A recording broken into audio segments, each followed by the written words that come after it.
Announcements, none. Papers have been laid. Question.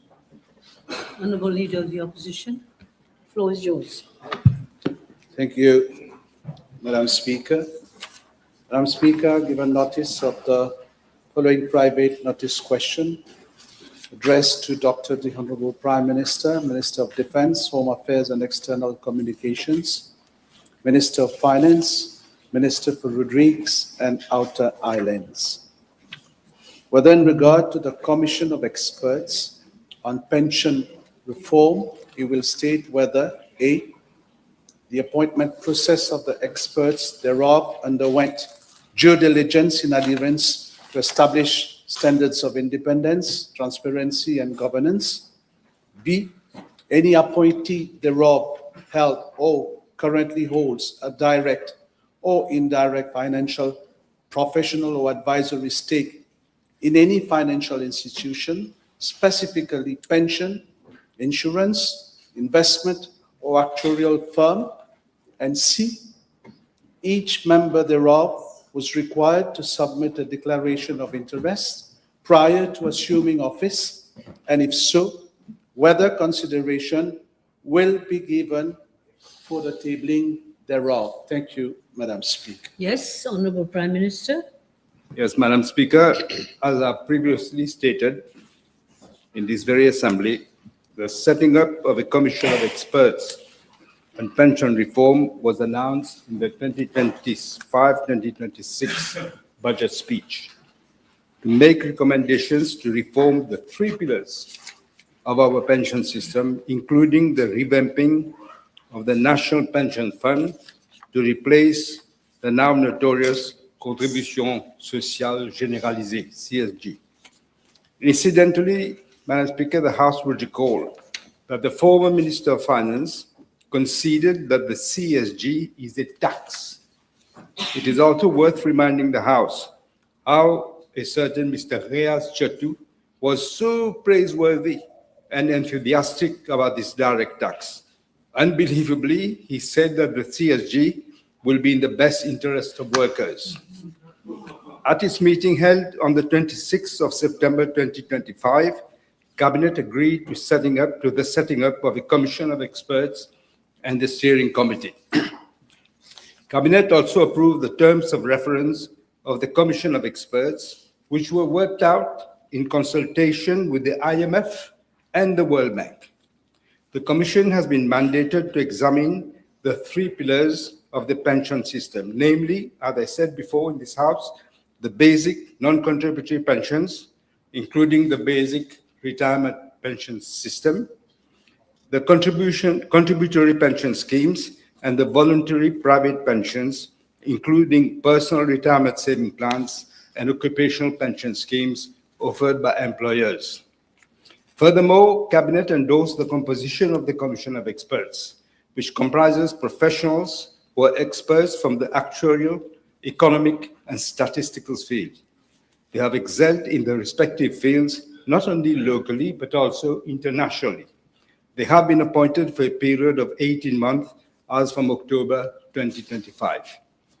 Madam Speaker, let me remind the House that the Commission is chaired by Mr. Nuresh Kumar Prayag, former laureate and graduated in actuarial science in Edinburgh. The other members are Mr. Bernard Yen, a former laureate, graduated in mathematics and computer science at the University of Liverpool, and is a reputed actuary. Mr. Yvan Le Gris, former laureate, graduated in economics and actuarial science from the London School of Economics. Dr. Azad Jitan, economist, former director of the then Mauritius Employers Federation. Dr. Verena Tandrayan Raghubar, economist, associate professor in economics at the University of Mauritius. Mr. Satar Jakaria, actuary, CEO of Eagle Insurance Limited, and Ms. Aimee Chung Kai Swet, statistician and former director of statistics of Mauritius. With regard to part A of the question, we should all acknowledge that the pension system is a complex issue and requires highly specialized and technical skills, especially actuarial skills, and there is a scarcity in this area of expertise. The members of the Commission are among the best in their respective fields. Furthermore, they were appointed in their individual capacities as independent experts, not as representatives of any institution, organization, or private entity. Madam Speaker, as I mentioned, 3 of them are former laureates, and the other members are seasoned professional economists, statisticians, and actuaries. With regard to Part B of the question, based on information compiled by the Ministry of Finance from the CVs of the members of the Commission, Mr. Payag is currently the chairperson of SICOM Group and some of its subsidiaries, the deputy chairperson of SBM Holdings Limited, and a minority shareholder of Quantum Insurance Limited, with less than 5% of the capital of the company. I'm informed that Quantum Insurance Limited is licensed to transact only in short-term general insurance. This, is not a subject related to pension reform. As such, there is no conflict of interest, actual or perceived, for serving as chairperson of the Commission of Experts. In regards to Mr. Yvan Legris, he is currently a non-executive director of the MCB Group since November 2024. He is also the non-executive chairperson of Medin Limited and Actuarix Consulting Limited. He holds an indirect shareholding in the Actuarix Consulting Limited through Actuarix Holdings Limited. I'm informed that Actuarix Consulting Limited is currently providing investment advisory services to the NPF-NSF Investment Committee. Madam Speaker, in fact, Actuarix Consulting Limited, which was formerly known as Aeon Solutions Limited, has been advising the Investment Committee since 2007. The contract of the same company was renewed over a period of almost 17 years, since March 2024. It should also be noted that in 2024, the previous government did not proceed with the appointment of an investment advisor, which is most likelihood would have been Actuarix Consulting Limited. And I wonder why. Why were they not appointed? We were talking about investment. Madam Speaker, no other companies were members of the Commission of Experts or directors or providing advisory or assess management services to the NPF and NSF. When we returned back into government in 2014, we could not leave the NPF and the NSF, which have together more than 200 billion rupees of assets, without professional advice regarding investment. That is why the Ministry of Finance proceeded with a tender exercise for investment advisory services, and Actuarix was awarded the contract on the 28th of April 2026 for an initial period of 1 year, renewable for a further period of 1 year for an amount of 3.8 million rupees. There were, I should add, 5 bidders that participated in the tender exercise. Being an advisor to the Investment Committee on investment does not constitute a conflict of interest in advising on pension reform. Concerning Mr. Bernard Yen, he was the Managing Director, Aeon Solutions Limited, from 2001 to 2025. He is also the Non-Executive Director of Kona Development Limited and Promotion and Development Limited. He is also a part-time consultant of Actuarix Consulting Limited. I regard Mr. Satar Jakaria. He is currently the Chief Executive of Eagle Insurance, which transacts in short-term insurance products. He was previously Head of Financial Services of IBL Group and Senior Manager at Swan Life Limited. I wish to point out, Madam Speaker, that as per Section 29 of the Financial Crimes Commission Act, a conflict of interest would occur where a public official or his relative or associate had a personal interest in a decision which a public body is to take. The Commission, I should add, has only an advisory mandate and only makes recommendations to the steering committee. The decision-making is by the Cabinet and not by the Commission of Experts. As regards Part C of the question, given that the Commission of Experts is not a public body, as defined in the Financial Crimes Commission Act, and purely advisory in nature, the question of submitting a declaration of interest prior to becoming a member of the Commission does not arise. Madam Speaker, it is ironical that the sole representative of a party which has the unenviable record of having introduced the concept of institutional nepotism and turned Mauritius into a model of abject cronyism, is now asking questions about conflict of interest, ethics, and good governance. I'm tempted to ask him, where was he as the minister when Mr. Avinash Gopi or Mr. Sattar Haji Abdullah and one of his own colleagues, Mr. Kavi Ramanu, were engaged in blatant acts of conflict of interest? Should he say that? The right to put my question when he's asking where I was. I'm here. Madam Speaker, it's actual facts. I'm talking about facts. Where was the MSM when the institutions like the Bank of Mauritius and the State Bank were deeply involved in cases of conflict of interest and incestuous relationships? Vous savez, Madame la Présidente, ces fossoyeurs de la bonne gouvernance veulent aujourd'hui se refaire une virginité by attacking professionals who are recognized as such, both nationally and internationally. We must ask ourselves, Madam Speaker, if this is yet not another attempt to deviate attention from the decade of corrupt and despicable practices that sullied the reputation of our country on the international front. Or could it be simply a case of selective political amnesia or trying to challenge the collective intelligence of this nation? Madam Speaker, the systemic attacks on the Commission of Experts smacks of demagogy and pettiness. The campaign of innuendos and hitting below the belt demonstrates the level of chief politics that some people in the opposition are willing to stoop to present themselves as the neo-paragons of good governance, transparency, and moral authority of this country. These people do not seem to realize that this vile campaign is belittling top-notch professionals who we badly need for this country to take it to a new level of development. I once again, Madam Speaker, want to restate my unflinching support to such professionals.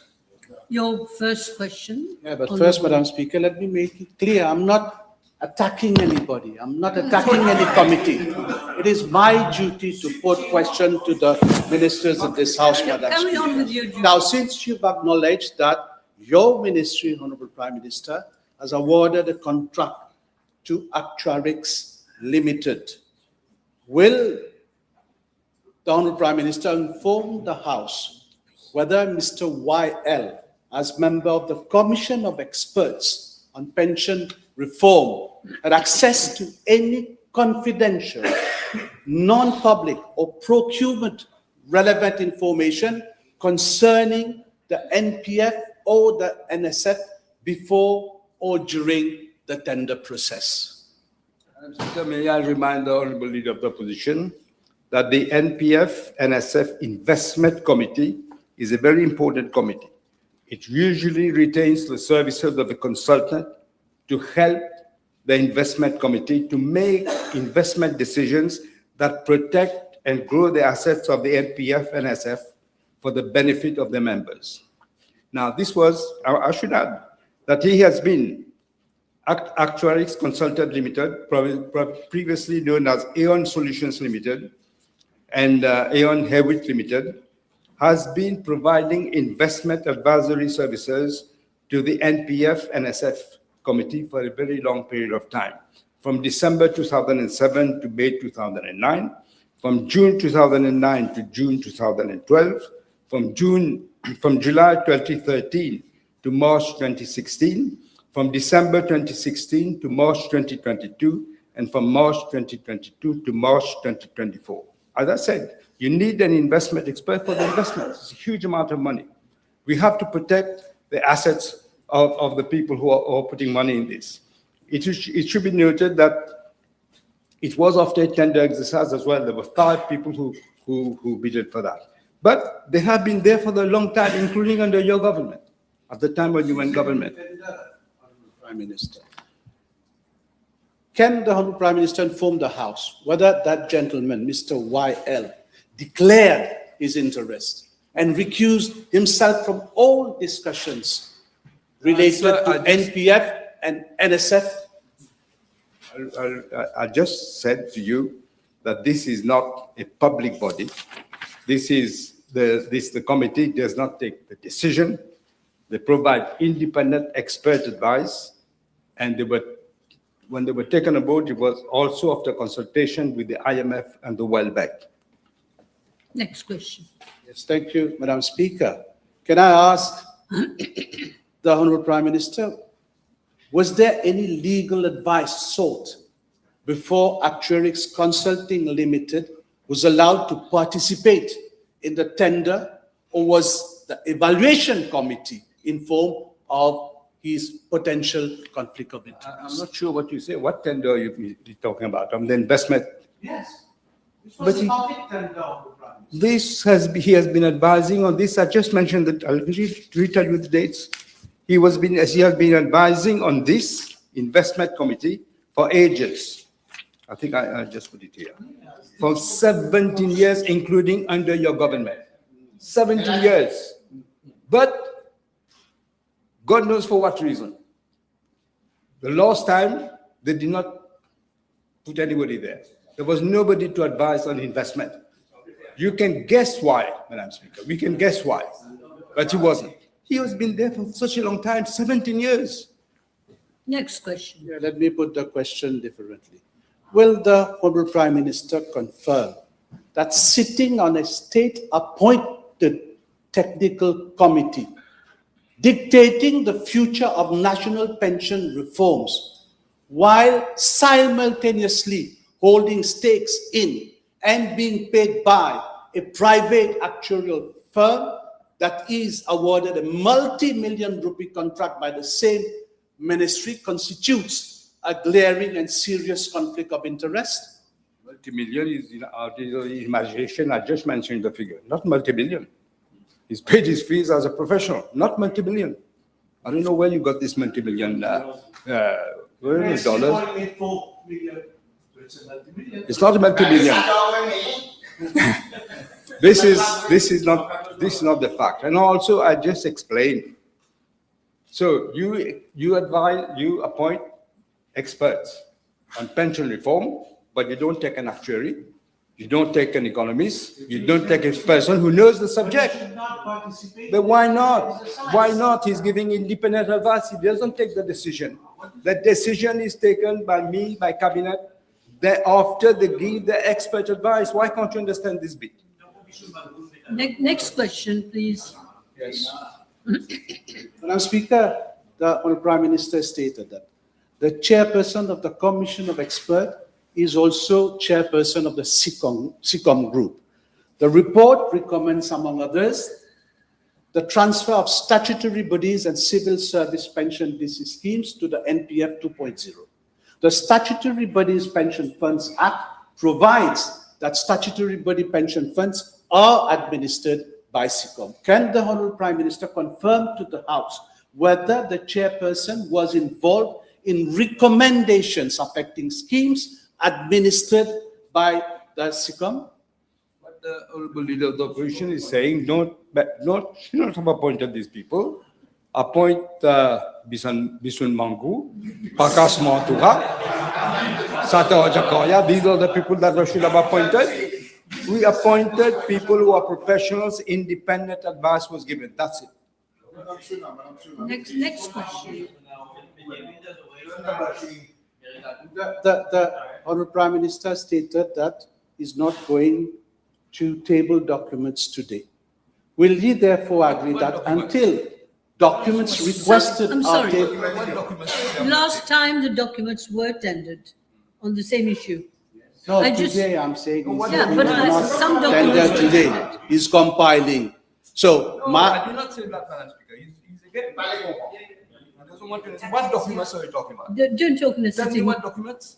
PM, don't talk in sitting position, please.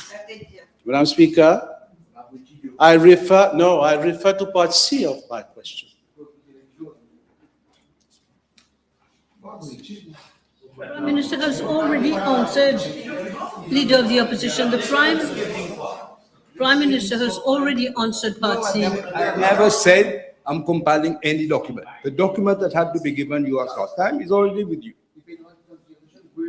I read the Hansard today, and documents were presented, but Prime Minister, you're saying you're going to compile? No, there's no. No, nothing to compile. Nothing to compile. Yes. No, I've got a question. Now, can the Honorable Prime Minister state to the House, if indeed he received representation from his Minister, Honorable Subron, on this issue of conflict of interest, as the latter stated? Did you receive representation? I can't recall that he stated that. No, I did not. But as I say again, Madam Speaker, perhaps I wasn't clear. I don't know. The question of commission experts, they are not in a public body as defined by the Financial Crimes Commission. They are acting only in an advisory capacity. Therefore, there is no need for a declaration of assent, because that is not what they're doing. I'm sorry? No, Yes, of there is no interest. need for a declaration of interest Yes. to become a member of the commission. Yes. You said they don't take a decision. No. That's it. Your friend is asking for a question. Yeah? Is the Honorable Prime Minister in presence of information that suggests that this clique of experts, as stated by Honorable Rom, have proposed a pension reform that would force the citizens of this country to opt for private pension from the very same insurance company they represent? That is absolutely false. It's demagogy. Absolutely false. Après, ça dépend comment il écrit. Now, Clique. Madam Speaker, I'm not imputing what it is. These are facts. It is clear. It is clear to this House that this committee is controlled by the private sector. Can the Honorable Prime Minister guarantee to the House and the population, like you say always, at large, Madam Speaker, that the recommendation of the Commission of Experts, which is clearly detrimental to the public, were not made on purpose? Madam Speaker, That is not a question. when he says detrimental to the public, in other words, we should do no reform of the pension system. Perhaps he should know that only in 2015, if I'm not mistaken, the IMF, in an expert report, projected that by 2050, expenditure on BRP, that is the non-contributory pension, would be unsustainable at an 8% level of GDP. They predicted in 2050, For in 20? 2025, Yes. we are already, that is 25 years ahead, we already reached, in fact, it's more than 8% of GDP today. So you say we should do no pension reform and leave it as it is, print money from the Bank of Mauritius and give it to people. That's what he said.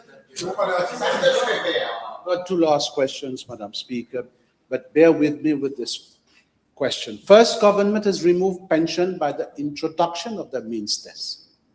Then the means test was frozen, then abandoned, then a new proposal was made. Now we understand that this new proposal has been removed from the finance bill. Comme on dit en français, c'est le monde à l'envers. Et je l'avais dit, en bas là-haut.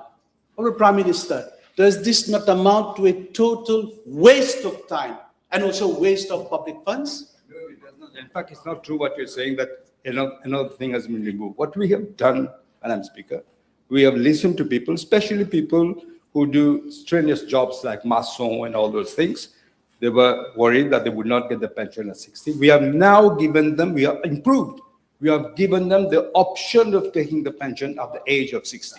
Of course, it's going to be in actual terms, but it is an option that they have now that they didn't have before. That's one thing we did. We took out the means test because people were not happy with the means test, so I decided I would take out but there's a cost to that.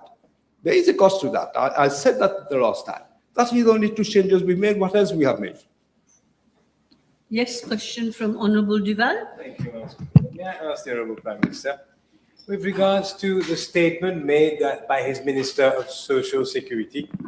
Again, will he be able to reply to that? Let me ask the question. Okay? Be The careful. Honourable Subron said in a public statement that il y a un groupe, un clique de Ban Ki-moon qui finissait à induire le Premier ministre en erreur sur ce sujet-là. Whether that is the case, and if so, whether he has raised that issue with the Minister of Public. He's already of replied on the Social- first part of whether your question. He has taken cognizance of that statement, and if so, whether he has raised this with the Minister of Social Security. That is Okay, the that question. is your question. Mr. Okay. Madam Speaker, this it was a comment which was supposedly, allegedly, I didn't look at the comment, was made. But then we were sat down, we've discussed, and it is not actually the fact. Again, all right? Yes, last one. Madam Speaker, in view of the series of information I've provided to the House today with regard to conflict of interest and vested interest, and that public confidence in pension reform has been undermined, would the Honorable Prime Minister therefore consider to revoke all the members of that committee of experts? What the Honorable Leader of the Opposition is saying, revoke the members who were giving independent advice. They did not take the decisions. We need independent advice. We are not experts. You are not an expert on pensions. And now what he's saying, remove them, put Mr. Prakash Mantura, put Mr. Bisun Mangu, put Mr. Bikari, put Mr. Daltaman. These are the people who will advise us on commission. This is le monde à l'envers. As if you don't have competent people in your All right. That was the last question. That was the last question. Thank you very much, everyone. Motion. Yes. Madam Speaker, I beg to move that all the business on today's order paper be accepted for the provisions of paragraph 2 of Standing Order 10. Yes, your DPM, yes, thank you for seconding.